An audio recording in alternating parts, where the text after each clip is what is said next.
Kagurabachi, chapter 25 is here. It was such a good chapter. Let's get into it. So the chapter begins with Shiba and Saoya up in the air. And Shiba says the Sazanami clan's technique is shockwaves. Saoya uses a shockwave to come closer to Shiba, but Shiba dodges it. It says they have simple movements but fast action. Saoya sent another shockwave and it breaks this building right here. Shiba's like, I need to go back to Chihiro and I'm gonna bring this dude so it could be a 2-on-5 fight. We cut back to the fight and Chihiro breaks this dude's blade. He's like, father, send me 2 blades. He uses his technique to bring 2 blades from the storehouse to his children, and Chihiro's like, how the hell does he do this? Yoara's like, the other dude left from Chihiro. I'm guessing his ability is what got them into our house. They ask for more blades, some stronger ones too. Chihiro goes at him, but he's stopped by the shockwaves and that slows his momentum, and they're about to attack him. Shiba pulls up and puts Saoya right in front of his brother, and Saoya gets hit. He's like, hey, how's my timing? And he said it was perfect. And the other brother's like, where did Saoya come from? And he's like, how did I get home? What is happening? Kiyoara's like, how the hell did this dude get here with Saoya? And then he teleports Hakari there. Like, Kiyoara's the one who did this. He said it was you who led them here. He says all of his children are registered in the vault. He can pull them out anywhere. He says any regular sorcerer would recognize that they're registered,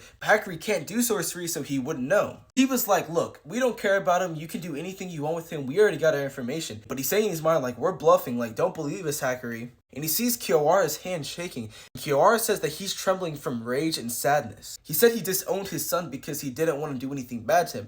But because he disowned him, Hakari met Chihiro when he gave him all this information. And now we're back to square one. He's like, I might as well kill him now. Kiyoara says that Hakari is worth nothing, so be it. But Chihiro grabs his sword and he says, as far as I'm concerned, Hakari is worth a lot. He says, that guy saved me. And Kiyoara's like, in that case, show me how much he's worth. They teleport back to Hinao and Char, and Hakari is saying, I'm sorry, I'm so sorry. And then we see the Kaminabi headquarters, and they get a note saying there is a new Rakuzaichi item.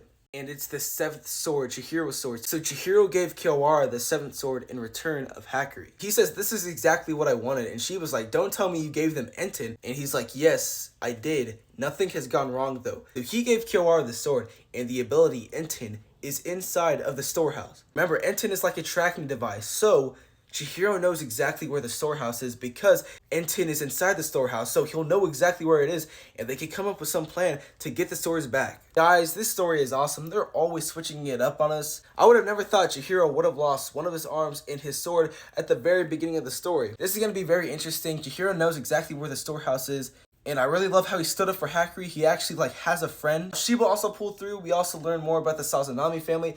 This chapter was really good, guys. Let me know what you think of it. It was a great chapter.